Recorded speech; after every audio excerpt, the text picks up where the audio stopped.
इख्तियार साहब, बहुत से लोग इसको डील कह रहे हैं कि कोई डील हुई है हुकूमत के साथ। हुकूमत का क्या मौक़िफ़ है? ये डील है, कोई दबाव है, ये क्या है? देखिए मैं एक बात की थैंक यू फिजा।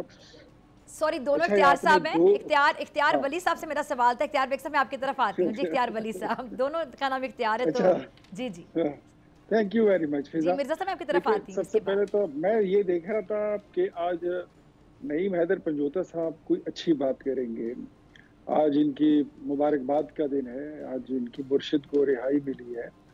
लेकिन ये फिर भी वही उज़्मा बुखारी की बातें, fabricated audios, fabricated videos, form 47 ये वो। मैं इनको आपको 100 बार कह सकता हूँ कि आपकी हुकूमत जो बनी थी, आपका लीडर ही सारा आरटीएस का लीडर था, वो सिलेक्टेड वज़ीर-ए-आज़म था।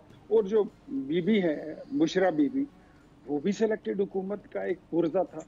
बिहाइंड द स्क्रीन रहकर जितनी शरारतें इन्होंने की हैं, ये जो 190 मिलियन पाउंड का केस है, इसमें वो कोई मजाक है? ये जो पता नहीं कितने कैरात वाली अंगूठियां मांग रही थी, वो कोई गप है? तो आपने उसकी कोई फॉरेंसिक कराई है?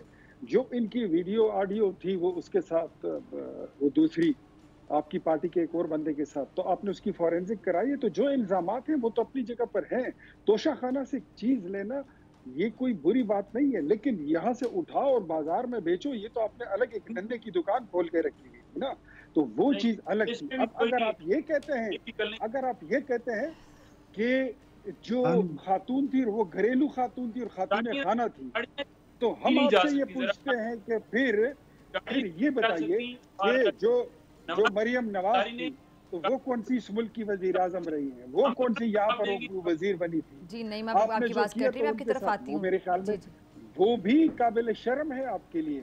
आपकी खुद अपनी हुकूमत आरटीएस बैठ कर और बिठा कर आई।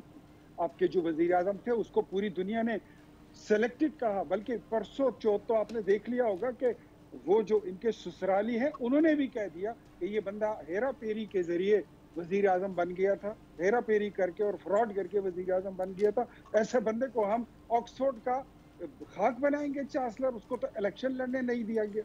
ये तो पाकिस्तान है जहां पर जनरल फैज जैसे लोग और बाजवा जैसे लोग आपके इमरान जैसे बंदों को लाकर उसको वजीर आजम बना देते हैं।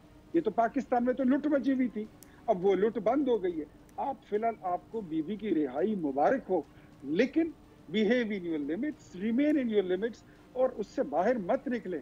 आप दूसरों की पार्टी और उनकी क़ियादत पे अगर उंगली उठाएंगे और उन पे इल्जाम लगाएंगे तो आपको कोई स्पेयर नहीं करेगा। नेवर, कभी भी आप हमसे फिर ये तवक्को ना रखें। हम समझते हैं कि जंग भी हो तो खवातीन को, बच्चों को, बड़े बुजुर्गों को, इनको लोग माफ रखते हैं। लेकिन आई एम सॉरी टू से, आपने मिर्जा साहब 4 साल की सब्सक्राइब करें और बेल दबाएं ताकि कोई खबर रह न जाए।